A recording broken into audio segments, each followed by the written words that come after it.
नमस्कार दोस्तों, आज की क्लास में फिर से आपका स्वागत है। एंड आज की क्लास हमारे लिए बहुत ही ज़्यादा इंपॉर्टेंट है क्योंकि आज की क्लास में हम लोग इंपॉर्टेंट अमेंडमेंट्स के बारे में जानेंगे। चाहे हम बात करें यूपीएससी की, पीसीएस की या एसएससी की, हर एक एग्जाम में इससे क्वेश्चंस पूछे जाते हैं।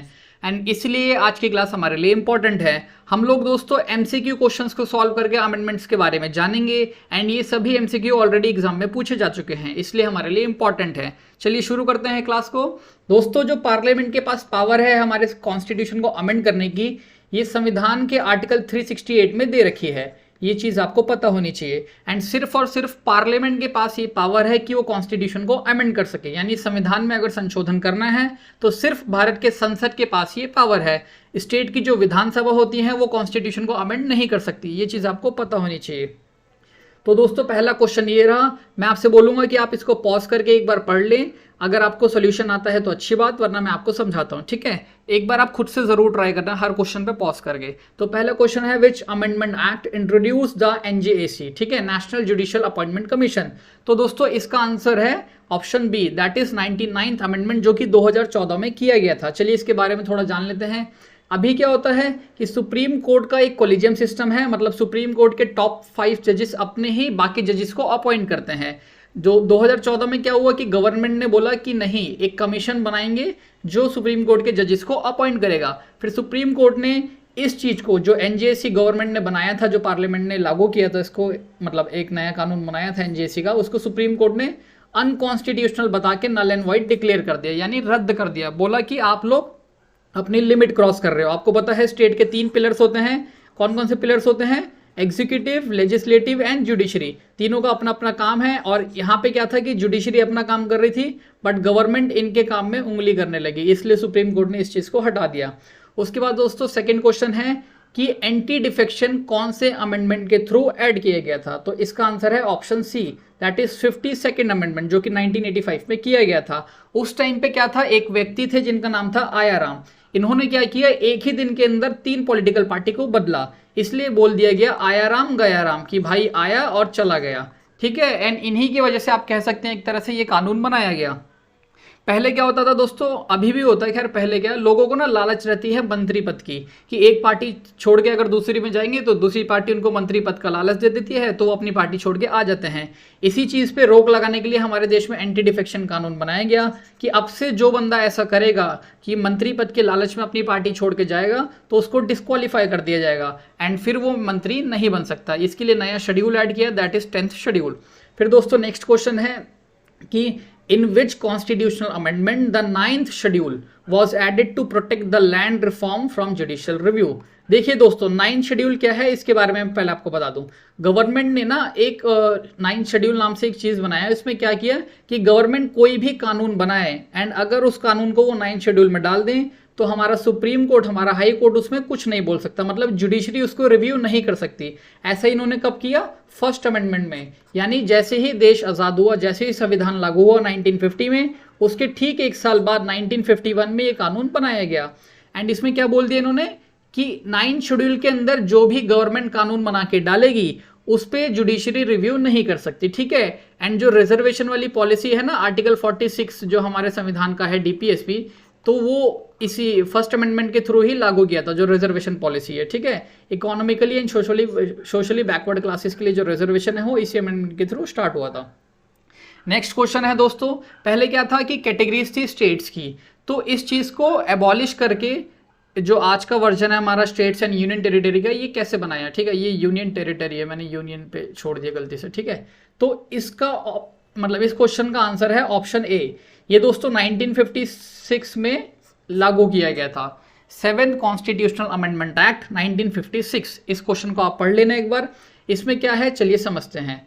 देखिए, इसमें जितने भी स्टेट्स की कैटेगरी थी उन सबको हटा के 14 स्टेट्स और 6 यूनियन टेरिटरीज बना दिया। उसके बाद इन्होंने क्या बोला कि हाई कोर्ट की जुरिस्डिक्शन, पहले क्या था सिर्फ स्टेट्स तक थी, यानी जो राज्य होते हैं, बट यूनियन टेरिटरीज पर हाई कोर्ट का सीन ऐसा कुछ था नहीं, तो उनको एक्सटेंड कर दिया कि वो यूनियन टेरिटरीज के लिए भी उनका जुरिस्डिक्शन बढ़ा दिया। उसके बाद दोस्तों क्या है कि इन्होंने बोल दिया कि एक या एक से ज्यादा राज्य या दो या दो से ज्यादा राज्य भी दो या दो से ज़्यादा राज्य के लिए एक हाई कोर्ट हो सकता है। इसके अलावा इसमें एक प्रोविजन और था कि अगर जैसे हर राज्य में एक गवर्नर होता है तो एक गवर्नर दो स्टेट्स को भी संभाल सकता है, दो या दो से ज़्यादा स्टेट्स को भी संभाल सकता है। ठीक है, हाई कोर्ट भी एक हो सकता है कॉमन दो स्टेट के लिए, इन गवर्नर भी कॉमन हो सकते हैं दो स्टेट्स के लिए। उसके बाद दोस्तों नेक्स्ट क्वेश्चन है, Which of the following constitutional amendment acts made it compulsory for the president to give his assent to the constitutional amendment bill? ये तो दोस्तों इंदिरा गांधी जी ने किया था। ठीक है, 1971 में किया था। कब किया था, कौन से अमेंडमेंट के थ्रू? 24th amendment 1971। इस टाइम पे क्या हुआ कि इंदिरा गांधी की सुप्रीम कोर्ट से लड़ाई चल रही थी, आप कह सकते हैं, मतलब काफी मतभेद हो रहा था गवर्नमेंट वर्सेस सुप्रीम कोर्ट। तो सुप्रीम कोर्ट की एक जजमेंट आई थी जिसे कहते हैं गोलकनाथ की जजमेंट। ठीक है, इसमें सुप्रीम कोर्ट ने बोला था कि गवर्नमेंट के पास यानी पार्लियामेंट के पास इतनी पावर नहीं है कि वो हमारे फंडामेंटल राइट्स को वायोलेट कर सके, यानी फंडामेंटल हमारे जो मौलिक अधिकार है उनका हनन कर सके, इतनी शक्ति हमारे संसद के पास नहीं है। तो इंदिरा गांधी जी इस पे चिढ़ गई। फिर उन्होंने ये एक तरह से अमेंडमेंट लाई जिनमें उन्होंने बोल दिया कि पार्लियामेंट के पास ये पावर है कि वो किसी भी पार्ट को अमेंड कर सकते हैं हमारे संविधान के, इंक्लूडिंग फंडामेंटल राइट्स। यानी Indira Gandhi versus Supreme Court उस टाइम पे चल रहा था। एंड ठीक इसके बाद दोस्तों 2 साल बाद केशवानंदा भारती जजमेंट की मतलब केशवानंदा भारती केस की जजमेंट आई जिसमें सुप्रीम कोर्ट ने बोला कि पार्लियामेंट के पास पावर है सबको अमेंड करने का, बट बेसिक स्ट्रक्चर को अमेंड नहीं कर सकते। ठीक है, और इसी अमेंडमेंट ने क्या किया, देखिए पहली दादागिरी इंदिरा गांधी ने करी कि वो किसी भी पार्ट को अमेंड कर सकती है, यानी सुप्रीम कोर्ट इसमें रोक टोक ना कर सके। एंड दूसरी बात क्या की कि अगर इंदिरा गांधी हमारे संविधान को अमेंड कर रही हैं तो राष्ट्रपति भी उनको ना रोक पाए, यानी अगर वो संशोधन कर रही हैं तो राष्ट्रपति के पास दूसरा ऑप्शन नहीं है but to sign the constitutional amendment, यानी कि उनको अपना साइन करके उनको देना ही पड़ेगा, उनके पास दूसरा ऑप्शन नहीं है। फिर नेक्स्ट क्वेश्चन है दोस्तों, राइट टू एजुकेशन जो हमारा है एलिमेंट्री एजुकेशन, वो कब ऐड किया गया था, कौन से अमेंडमेंट के थ्रू? तो इसका आंसर है ऑप्शन ए। ठीक है, ये आपको पता भी होगा क्योंकि कम से कम मेरे ख्याल से 50 बार तो पूछा गया होगा ये अलग अलग एग्जाम में, अगर हम टोटल करें तो। देखिए इस टाइम पे ना 3 चीजें ऐड हुई थी। सबसे पहला आर्टिकल 21A ऐड कर दिया जिसने हमारे राइट टू एजुकेशन को फंडामेंटल राइट बना दिया। ठीक है, उसके बाद फंडामेंटल ड्यूटी के अंदर एक और प्रोविजन डाला जो कि क्या है, एजुकेशन से रिलेटेड है। ठीक है, to provide opportunities for education to his child और ward between the age of 6 to 14। ठीक है, तो ये चीज़ आपको पता होनी चाहिए कि 6 से 14 साल तक के बच्चों की एजुकेशन की बात कर रहे हैं। अब दोस्तों इसमें जो सेकेंड पॉइंट है ना, ये ज़्यादातर लोगों को नहीं पता होता, 90% लोगों को ये पॉइंट नहीं पता होता, बट मैं आपको बता देता हूँ। देखिए आर्टिकल 45 हमारा एक डीपीएसपी है। डीपीएसपी मतलब directive principle of state policy है। तो इस टाइम पे जब हमारा संविधान बनाया था तो इस आर्टिकल के अंदर एक प्रोविजन दे रखा था कि ये गवर्नमेंट की जिम्मेदारी है कि वो 6 से 14 साल के बच्चों को एजुकेशन प्रोवाइड करें। फिर क्या हुआ दोस्तों, 2002 में गवर्नमेंट ने इसको फंडामेंटल राइट बना दिया। अब गवर्नमेंट ने तो हमें एजुकेशन दे दी तो डीए वाला डीपीएसपी तो खराब हो गया क्योंकि इसमें भी सेम चीज है, फिर आर्टिकल 21 में भी सेम हो जाएगा। तो आर्टिकल 45 को भी अमेंड कर दिया। आर्टिकल 45 में इस एज ग्रुप को हटा दिया, 6 से 14 था ना पहले, अब इन्होंने बोल दिया कि 0 से 6, यानी छोटे बच्चों को एजुकेशन देने की जिम्मेदारी गवर्नमेंट की है, क्योंकि 6 से 14 वालों को तो इन्होंने ऑलरेडी दे दिया फंडामेंटल राइट के रूप में, इसलिए एज ग्रुप को इन्होंने चेंज कर दिया। अब दोस्तों नेक्स्ट क्वेश्चन है, which of the following constitutional amendment is related to GST? तो इसका आंसर ऑलमोस्ट सबको पता रहता है, दैट इज ऑप्शन बी 101। ठीक है, ये 2017 में लागू किया गया था एंड अभी रिसेंटली इसको आई थिंक 6 साल हो गए हैं। तो दोस्तों नेक्स्ट क्वेश्चन ये रहा, ये काफ़ी इंपॉर्टेंट क्वेश्चन है, ये भी काफ़ी बार पूछा गया है, कम से कम 50 बार तो पूछा गया होगा रेलवे एसएससी के एग्जाम्स में बारी बारी। तो इस टाइम पे क्या हुआ कि प्रियम्बल को अमेंड किया गया था 1976 में। अब 1976 मैंने बता दिया तो आपको पता चल गया होगा कि ये 42nd अमेंडमेंट है। देखिए इसको याद करने की टेक्निक है, 4+2, 42nd है ना, 4+2 अगर आप ऐड करेंगे तो बन जाता है 6। तो इससे आपको ये याद रहेगा कि ये 1976 है, कन्फ्यूजन नहीं रहेगी, वरना कई बार लोगों को कन्फ्यूजन रहती है 1978। तो दोस्तों 42nd अमेंडमेंट के कुछ इंपॉर्टेंट प्रोविजंस ये रहे आपके सामने। 42nd अमेंडमेंट ने प्रीएम्बल में 3 शब्द ऐड किए, socialist, secular, integrity. Fundamental duties भी इसी संशोधन के थ्रू बनाया गया था। देन दोस्तों राष्ट्रपति को बाउंड कर दिया था कि वो कैबिनेट के फैसले को मान के ही अपने डिसीजन लें, यानी कैबिनेट जो भी एडवाइस देगी राष्ट्रपति साहब को वही काम करना है। ये किसने बोला? 42nd अमेंडमेंट ने।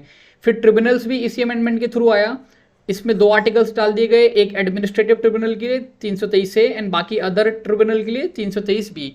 इसके बाद दोस्तों और भी आर्टिकल्स हमारे संविधान में डाले गए इस अमेंडमेंट के थ्रू। इस अमेंडमेंट को मिनी कॉन्स्टिट्यूशन कहा जाता है क्योंकि इन्होंने आधे से ज़्यादा कॉन्स्टिट्यूशन को अमेंड कर दिया था, आप कह लीजिए, मतलब अपने हिसाब से कॉन्स्टिट्यूशन को बदल दिया था। किसने? इंदिरा गांधी ने। तो इसमें आर्टिकल 39A डाला, 43A डाला, देन दोस्तों 48A and 39 sub clause F। ये सारी चीज़ें मैंने डिटेल में अपने लॉन्ग वीडियो में बता रखी है। एक दूसरी वीडियो है, मैं उसका लिंक कमेंट सेक्शन में दे दूंगा, डिस्क्रिप्शन में भी दे दूंगा, वहां से देख लेना, ठीक है। नेक्स्ट क्वेश्चन है दोस्तों ये, which amendment replaced the term internal disturbance by armed rebellion in respect of national emergency. देखिए, आपको पता है 1975 में हमारे देश में क्या लगी थी? नेशनल इमरजेंसी लगाई गई थी इंटरनल डिस्टर्बेंस के बेसिस पे। एंड जो इंटरनल डिस्टर्बेंस है ना, ये काफ़ी अजीब सा वर्ड है।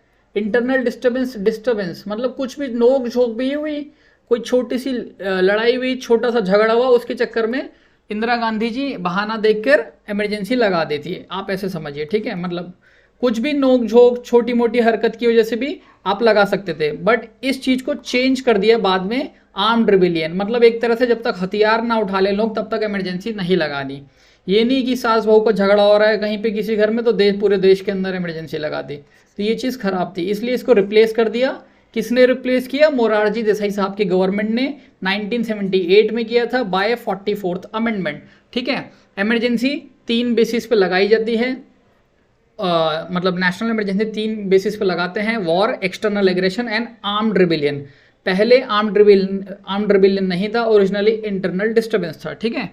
तो दोस्तों अभी मैंने आपको 42nd अमेंडमेंट के टाइम पे एक बात बताई कि कैबिनेट जो भी एडवाइस देगी राष्ट्रपति को वो एडवाइस मानकर फैसला लेना है, ठीक है। अब 44th ने क्या किया? 44th ने भी इस चीज़ को लागू किया, मतलब इसको आगे कंटिन्यू किया, बट एक ऑप्शन दे दिया कि जो भी कैबिनेट एडवाइस दें राष्ट्रपति साहब उसको रिकंसिडर करने के लिए एक बार बोल सकते हैं। मान लीजिए कैबिनेट मिनिस्टर्स ने कुछ करने को बोला तो राष्ट्रपति कैबिनेट मिनिस्टर से वापस बोल सकते हैं कि भैया एक बार और सोच लो, इस काम में थोड़ी सी दिक्कत है। बट अगर उस कैबिनेट ने दोबारा से वही सेम फैसला बोल दिया, सेम एडवाइस दे दी, तो राष्ट्रपति को फिर वो मानना ही पड़ेगा, दूसरा कोई ऑप्शन नहीं है। तो पहला पॉइंट सिर्फ यही है इसके अंदर।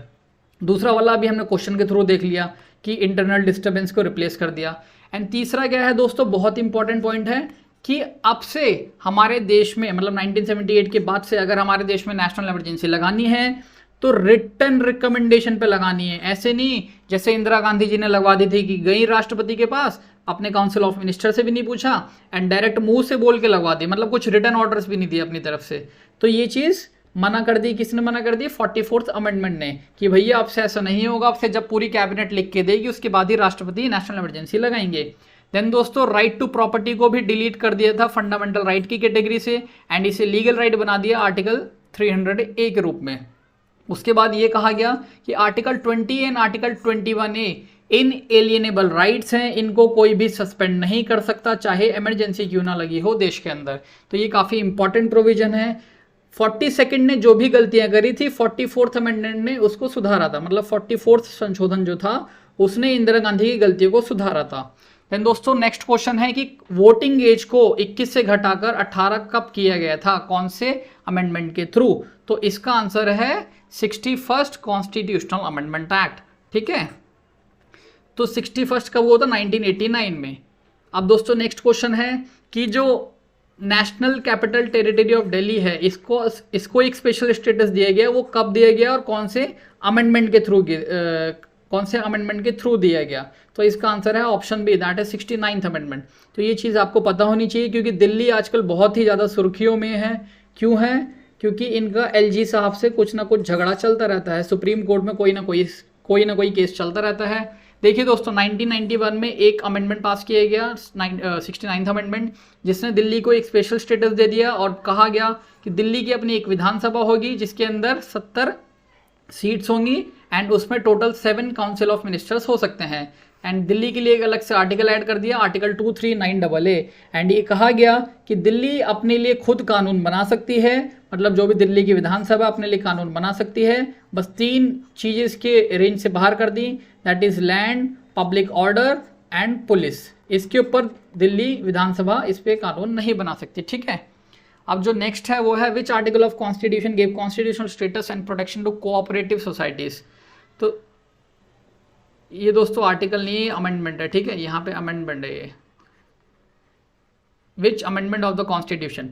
तो इसका आंसर है 97th जो कि 2011 में किया गया था।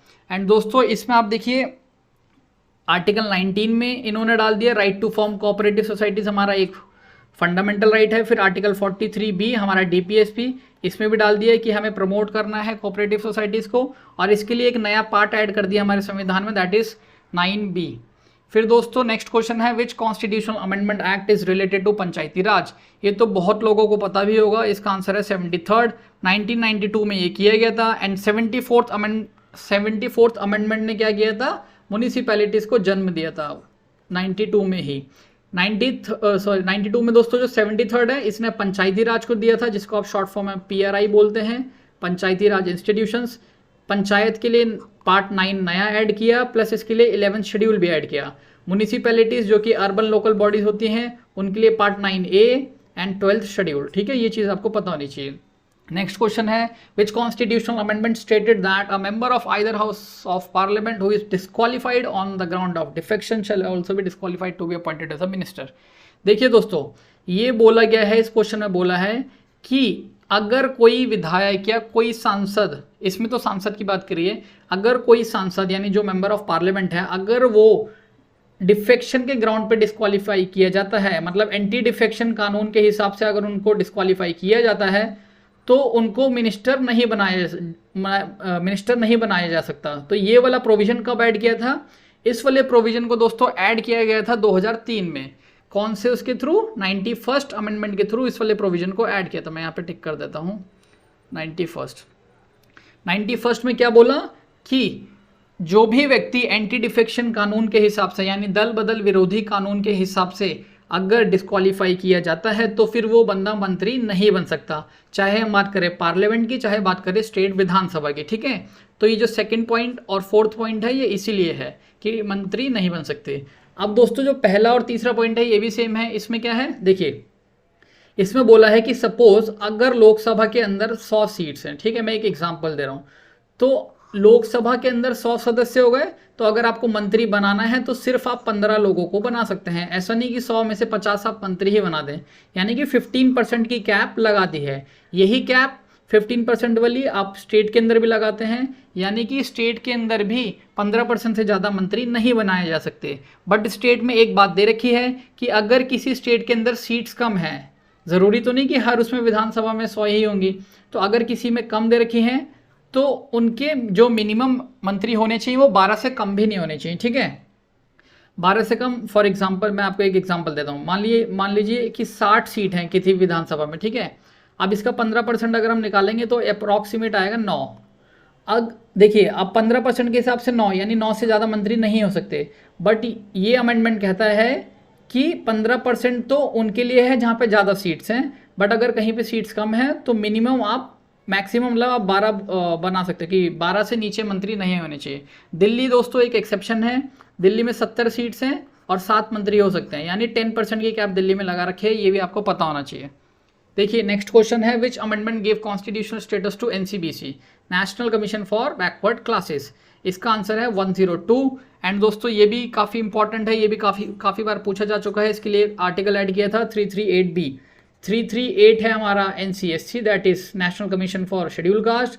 338A है हमारा national commission for schedule tribes and 338B हमारा किसके लिए है, बैकवर्ड क्लासेस के लिए। अब दोस्तों EWS जो 10% कोटे की बात बताई गई थी अभी रिसेंटली, आपने कुछ साल पहले सुना था, ये कौन से अमेंडमेंट के थ्रू किया गया था, आप कमेंट सेक्शन में मेरे को बताइए। वीडियो अगर आपको पसंद आई हो या अगर आप मेरे से कुछ शेयर करना चाहते हो अपना फीडबैक तो कमेंट सेक्शन में ज़रूर बताएं। बहुत बहुत धन्यवाद।